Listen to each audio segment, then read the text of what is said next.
A weld carries what it carries. It holds or it does not, and no name on the shop wall changes that. I have said that sentence to myself half my life, standing over a joint at 2 a.m, listening to the metal tick as it cooled. My husband used to laugh at it. He said it was the kind of thing a woman tells herself to feel important about a hobby. He said a lot of things like that, in a calm voice, the way you correct a child who has spelled her own name wrong. I want to tell you about the afternoon the Grandstand started to come down. It was the last Saturday of the state fair, and the big steel bleachers on the north side were packed to the top rail, 400 people, more, waiting for the tractor pull to start. I was standing near the base of it with a paper boat of fried something in my hand, because my husband had told me 20 minutes earlier to go look at the pies. And then a long, low groan came down out of the steel over my head, the kind of sound that turns your stomach before your mind has caught up to why. Most people did not even look up. But I stopped breathing, because that sound had reached in and grabbed something in me that I did not know was still awake. I looked up at the underside of that stand, at the diagonal brace running from the third bent to the ground, and I saw the paint crack along a line where no paint should ever crack. I saw the beam start to bow, and 400 people were sitting on top of it, clapping, with no idea that the floor of the world was about to open under them. Everything turns on the next few minutes of my life, but they only make sense if you know what came before them. If you have ever watched someone treat the thing you love most like it was nothing, like a mess in the garage they wished you would clean up, take 1 second right now and subscribe. It matters more than you think. Now let me take you back to the beginning. My name is Astrid. I am 45 now, but the year all of this happened I was 44. And for most of my adult life, I have been a welder, though for most of my adult life, the only person who called me that was me. I grew up in a small city out on the flat middle of Kansas, the kind of place where the sky is 9/10 of everything you can see, and the grain elevators stand up on the horizon like white churches. My mother raised 3 of us mostly alone, but the one who raised the part of me that mattered was a woman named Ludie Marsh. Ludie was no relation to me. She was a widow who ran a little fabrication shop off the county road, welding gates and trailer hitches and grain augers for every farmer within 40 miles. Back in the war years, they had hired her into the railroad shops to weld tank car and boxcar frames when the men were gone, and she had simply never stopped. She was 70 when I met her, built like a fence post, with a burn scar up one forearm she wore like a wedding ring. My mother used to drop me at Ludie's on Saturdays because a shop was cheaper than a sitter. I was 9 the first time she handed me a stick electrode and stood behind me with her hand over mine, and I felt that arc catch, that little sun jumping to life 2 inches from my knuckles, and something in my chest went quiet and certain in a way it never had before. Ludie did not teach me the way books teach. She taught me with her hands, and with small habits she pressed into me so young I stopped noticing I had them. She would move me by the shoulder to a spot on the floor without saying why, and only later would I understand she had put me where I could see the door and the machine both. She would stop dead in the middle of a job, go still, and make me go still too, and listen, because to her a shop was a thing you heard as much as saw. I did not know she was training my ears. I thought we were only standing there. But the one thing she ever sat me down and said out loud, the thing she drilled into me in words before she let me lay a single bead, was about carrying weight. A joint under load is a live thing, she told me, and you do not argue with it. When it starts to fail, you do not try to weld the crack shut while the weight is standing on it, because it will only tear somewhere else. You give the load another road. You put a new leg under it and let the weight walk down the new leg, and then, and only then, the broken thing stops being an emergency. Take the load off first, she said, or the load will take the choice away from you. She made me say it back to her. I did not know at 9 that I was learning the one thing that would matter most on the worst afternoon of my life. She died the winter I turned 19. She left me her stinger, her old hood, and a steel letter punch she used to stamp a little mark, a bird in flight, into every gate she ever built. She did not stamp it out of pride. She stamped that bird, she told me, so that if a joint of hers ever let go and hurt somebody, they would know exactly whose hands to come find. A mark is not a boast, she said. It is you promising to answer for what you made. That punch is the most valuable thing I own. I met Colton at a wedding when I was 26, and I will not pretend he was cruel at the start, because that would make me a fool, and I was not a fool. I was in love. He was funny and warm and had a way of making you feel like the only lit window on a dark street. When I told him, on our third date, that I welded, he grinned and said it was the most interesting thing a woman had ever said to him. He came out to my little shop, and he ran his fingers along a rose I had made out of scrap flat bar, petal by petal, and told me I had a gift. I married him believing he meant it. We bought a house on the edge of town with a deep detached garage out back, and I turned that garage into my shop, and Colton told the neighbors his wife was so handy it was almost funny. Almost. That word was always in there somewhere, even at the start. It just took me years to hear it. The change did not come with a slammed door. It came the way rust comes, so slow you do not see it happen. You only notice one day that the thing has gone through. The first few years, my welding was charming to him. It was a story he told at parties, the wife with the welding hood, and he liked the way people's eyebrows went up. But somewhere around our 5th year, he stopped telling it like a marvel and started telling it like a joke. He began to call it my little fire habit. He would say it at dinner with his friends, that his wife was out in the garage again, playing with her little fire habit, and everyone would laugh. And I learned to laugh too, because a woman learns fast what it costs to be the one who does not laugh. He was not a monster. Colton sold farm insurance, and he was good at it, in the way of a man who is very comfortable being liked.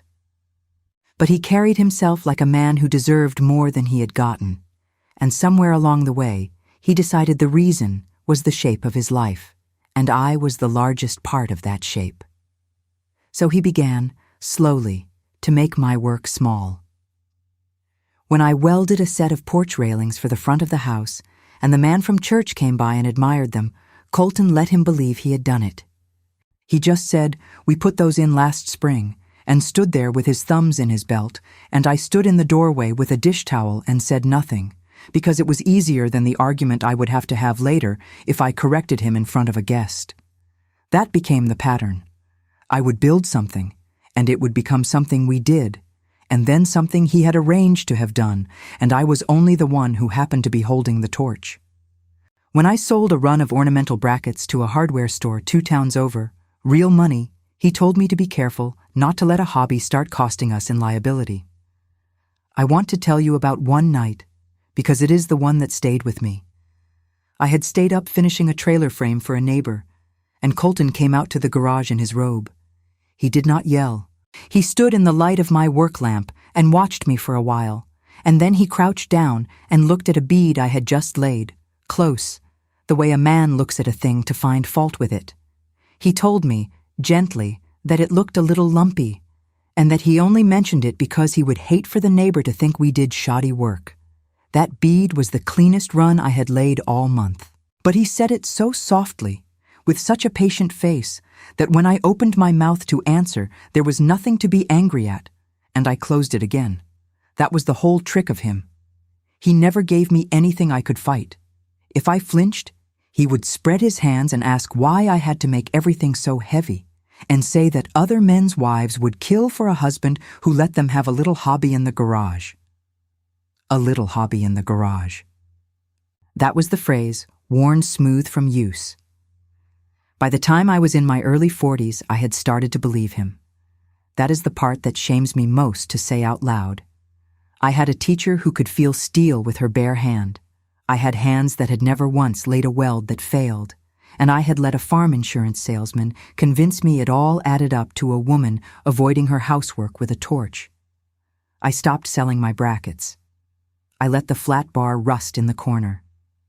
I still went out to the shop at night sometimes, but I went the way you visit a grave, and I would run one clean bead on a scrap just to remember I still could, and then turn off the lamp and go back inside to a man who was already asleep. The county and state fair came every August, and Colton loved it. It was his whole social calendar in 1 week. He sat on the fair board, which meant he wore a laminated badge and got to stand near the important people. And the most important person in Colton's world was a man named Vernon Aldrich. Vernon Aldrich owned the largest steel fabrication company in that part of the state, a real shop, 60 employees, the outfit that built half the grain systems and bridges and a great deal of the fairground's own steel. If you drove past a new water tower or a highway sign truss anywhere in 3 counties, odds were good it came out of Aldrich's shop. Colton had been circling the man for years, wanting his business, wanting to sell him a big insurance package, wanting, more than anything, to be seen standing next to him. To Colton, Vernon Aldrich was the top of the mountain. That August, the fair board decided to build a new judging platform out by the livestock ring, where the officials and sponsors would sit during the big events, and they needed someone to fabricate the steel frame for it. Here is where the whole shape of my life bent. Because Colton, wanting to look like a man who could get things done, stood up in a fair board meeting and volunteered to take care of the steel for the platform.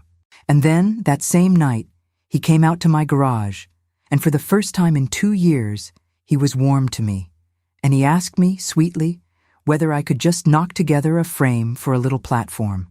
Nothing fancy. He had the dimensions on a napkin. I should have said no. I know that now.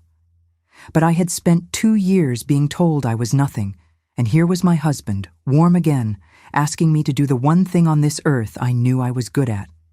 So I said yes. Of course I said yes. I built that frame over 9 nights. It was the best work I had ever done, welded from square tube with cross bracing and a railing, rated well past what it would ever hold, because Ludie taught me you build for the fool who will stand 10 of his friends on a thing meant for 2. And on the underside of the main beam, where no one would ever look, I lifted Ludie's steel punch and stamped her little bird into the metal, because a mark is not a boast. It is you promising to answer for what you made. And I was ready to answer for that frame with my life. Then Colton hauled it to the fairgrounds on a neighbor's flatbed, and I did not go with him, and he did not ask me to. The platform went up, and it was good, and people said so. The humiliation came on the Thursday of Fair Week at the ribbon presentation in front of everyone. Every year the Fair Board handed out the Grand Champion ribbons in a little ceremony, and that year it was held on the new platform Colton had promised to provide. So there he was, standing on my steel in front of the whole board, the sponsors, and Vernon Aldrich, who had come as a guest of honor because his company had donated to the fair. A board member, an older woman, thanked Colton warmly, right into the microphone, for stepping up to build the fine new judging stand they were all standing on. And my husband, standing on 9 nights of my work, on Ludie's mark, put his hand modestly to his chest and said he was just glad he could help, that he had always been handy with this kind of thing. I heard every word because I was standing at the foot of the platform in the crowd. Then Vernon Aldrich, the steel man, leaned toward him with real professional interest and asked him a question about the frame. He asked, I found out later, what process he had used on the moment connections, whether he had run a continuous bead or stitched it. A real question, one fabricator sizing up another's work. And Colton, who does not know a fillet weld from a fishing lure, laughed it off. He waved his hand and said he did not get too technical. He left the fussy stuff to the professionals, and then, God help me, he found my face in the crowd and made me the punchline. He said, with a grin into the microphone, that his wife liked to burn her fingers on a little welder out in the garage, but that he had made sure to get the real platform done right by someone who would not leave it looking like a birdhouse. People laughed. Vernon Aldrich gave a small, polite smile and let it go. And Colton, warming to it, warming to the laugh, said to me across all those heads, "Why don't you go on and look at the pies, honey? I have got this end handled. Go look at the pies. I have never in my life felt heat like the heat that came up my neck in that moment. Not from any torch." I turned and walked out through the crowd, and I did go look at the pies, because there was nothing else in the world for me to do. and I stood in front of a case of blue ribbon pies I could not see through the water in my eyes, and told myself this was my life now, and that I had built it, one silence at a time. That was Thursday. On Saturday, 2 days later, 400 people climbed up into the grandstand for the tractor pull. The grandstand was old, and it was not my work. It was a set of steel bleachers that had stood on those fairgrounds for 40 years, the kind of aging public structure everyone assumes someone else is checking. And on that hot Saturday, under a full load, one of the main diagonal braces under the third section had a hairline fracture in it that had been growing, quietly, for years, in a weld somebody laid badly a long time ago. I was standing at the base of it, in the shade under the north end, because that is exactly where a woman goes when she has been sent to look at the pies and cannot bear to. And then that low groan came down out of the steel, and I understood, standing there in the dust, that I was hearing something no one else on that fairground could hear. But I had grown up in a shop with a woman who used to go still in the middle of a job and make me go still too, and listen. And I never knew until that second that she had been tuning my ears my whole life for exactly this. I looked up, and I saw the paint split along the belly of that diagonal brace, and I saw it begin, very slowly, to bow outward under the weight of 400 human beings. And I felt where the load wanted to go, the way you feel a person about to trip, that when the brace let go, the weight would come hunting for the next joint, and the next, and the whole section would unzip from the inside out. I ran to the maintenance area behind the grandstand, and I did not have to look for the welding rig on the crew's trailer, because I had clocked exactly where it was the moment I walked past it that morning, without ever thinking about why. A woman put that habit in me before I was 10 years old, and it had sat there quiet ever since, waiting. 2 men from the fair crew stood near it, frozen. The screaming had started above us. I did not ask permission. I hauled the ground clamp and the stinger off the rack and dragged the leads toward the base of the stand. One of the men shouted at me to get away from there. I told him to start the machine and get me a pry bar and the heaviest steel in that scrap pile, and something in my voice made him do it. The welder coughed and roared to life. Then I made myself be slow for 1 second in the middle of all that speed. I read where the load was traveling, and I laid 2 fingers against the beam beside the failing brace, just for an instant, long enough to feel the weight migrating off the crack toward the joint next to it. And then I took my hand back, because you do not put your hand under the thing that is coming down. Ludie taught me to find where a piece is tired. She did not teach me to stand under it while it died. I could not weld that crack, not in time, not under load. You do not fight a joint that is carrying weight. You give it another road. Take the load off first, Ludie had told a 9-year-old girl, or the load takes the choice away from you.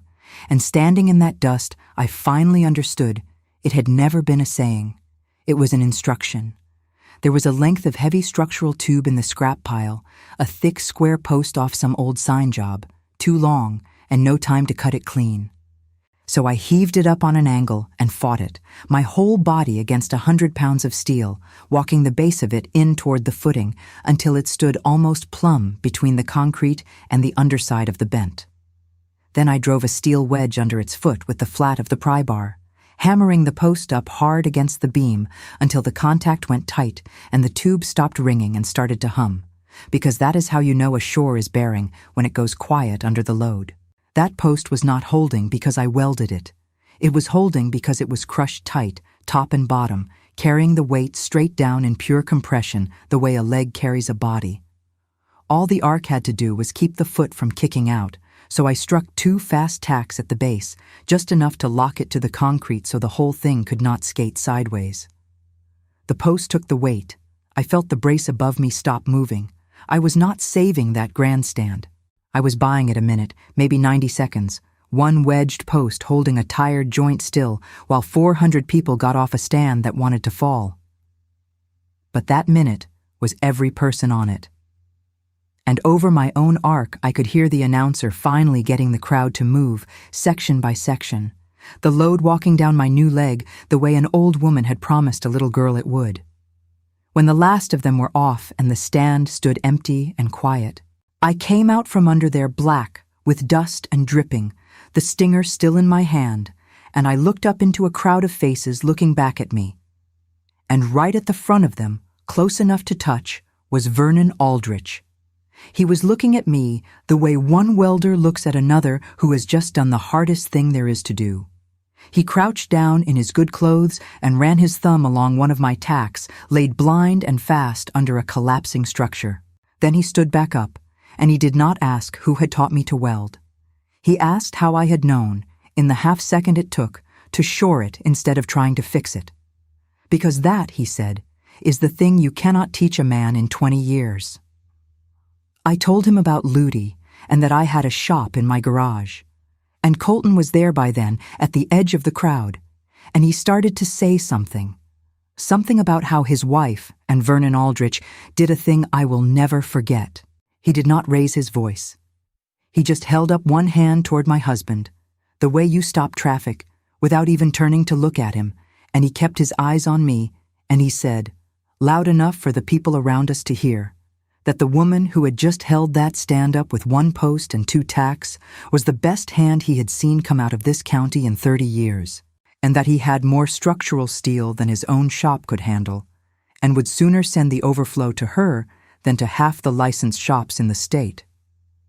He said it to me, but he said it in front of all of them, and that was the thing that changed everything. I did not go to work for Vernon Aldrich. For a few days, half the town assumed I had. The tidy story, the rich man reaching down to lift the little woman up. But that is not what happened.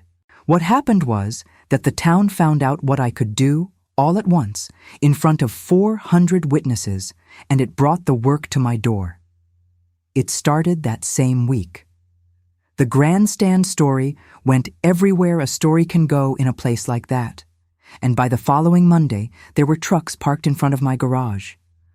A woman 2 towns over had heard the person who saved the Grandstand also made steel roses and wanted a railing for her mother's porch. I took every one of them, so I did the thing I should have done 10 years earlier. I cleaned that garage out to the walls, pulled a business license under my own name, bought a second machine with the first honest money that came in, and then I got up on a ladder and cut the letters myself out of 1/4-inch plate and welded my own name over the door of that shop, in steel, where a man had once told me I was playing at a little hobby. Not our name. Mine. Vernon Aldrich was as good as his word, but he was never my boss, and I would not have taken the job if he had offered it, because I had spent enough of my life standing under somebody else's name. What he did was better. When a job came through his shop too big for his floor, or a piece of structural work too small to be worth a 60-man operations time, he sent it down the road to me and told the customer, straight out, that the woman he was sending them to was better with a tired joint than anyone on his own payroll. He did not make me. He vouched for me. The certification came later, and it came the right way. About a year in, when the structural jobs started needing paper behind them, I drove 3 hours to a testing lab and ran my coupons cold in front of an inspector who had never heard of me and did not care about any Grandstand, and they cut my welds and bent them under the light, and everyone held. A certified welding inspector I had never met signed the paper that said what Ludie had known when I was 9. No man in good clothes anointed me with it. I proved it on cold steel, which is the only way it is worth having. I was good. I want to say that plainly, without the flinch I spent half my life learning. Within 2 years, I had more work than I could do alone, and I took on a young woman from the community college to learn the trade the way Ludie taught me, hand over hand. I taught her where the door was and where the machine was and how to go still and listen before I ever let her lay a bead. And I took Ludie's steel punch down off the shelf where it had sat in the dark for 20 years. And began, again, to stamp her little bird into every structural piece that left my hands, because I had finally decided my work was worth answering for. Colton did not survive the fair. I do not mean anything dramatic by that. He is alive and well and still selling farm insurance. But the little kingdom he had built out of standing near important people came down about as fast as that Grandstand almost did, and for the same reason. It had a hidden fracture in it, and the fracture was that none of it was ever carrying its own weight. None of it was ever his. Word travels in a small place. By the end of that fair week, everyone within 40 miles knew that the platform Colton had taken credit for had been welded by the wife he sent to go look at the pies, and that the same wife had then crawled under a collapsing grandstand and bought 400 people the minute they needed to get off it. There is no press release that can fix a story like that. The fair board, quietly, did not ask him back the next year. And Vernon Aldrich, the man Colton had spent years trying to impress, never did buy that insurance package. And every time the two of them ended up in the same room after that, it was me the steel man crossed the floor to talk to. The marriage did not survive it either, though that took a little longer, and it is a quieter story than the Grandstand, and I will not spend your afternoon on it. I will only tell you the moment I knew. A few weeks after, Colton said to me over dinner, in that same soft, correcting voice, that he thought this welding business was going to my head. And I heard the old trick in it, the soft, small voice turning my work into a problem. And I waited for it to reach me the way it always had, and it simply did not. We were done not long after, and I kept the garage, and he kept the house, and I have never once missed the house. Today I am writing this to you from a metal shop on the edge of a Kansas town, on my lunch break, from a bench that has my name over the door. I am 45 now. I still have Ludie's hood on a nail by the door, and her stinger and her steel punch, the little bird in flight which has stamped more steel in the last 2 years than in all the years I let a soft voice keep it in a drawer. Sometimes Vernon walks in with a job too small for his floor and taps a finished joint of mine with his knuckle, the way Ludie used to, and nods, and that nod is worth more to me than every year I let a man tell me I was almost handy. People ask me, when they hear the story, if I am angry. And I tell them the truth, which is that anger was never the point. Steel does not lie about what it is carrying. It was only ever a question of whether anybody had the hands to feel it before it let go. A weld carries what it carries. It holds or it does not, and no name on the shop wall changes that. But the name on the shop wall now is mine, and every joint I ever laid down is still down there under the load, carrying exactly what it was built to carry, for anyone with the hands to feel it. If my story reached something in you, leave a comment and tell me what you felt while you were watching. Share it with someone who needs to hear it today, someone who has been told that the thing they love is only a little hobby in the garage. I will see you in the next one.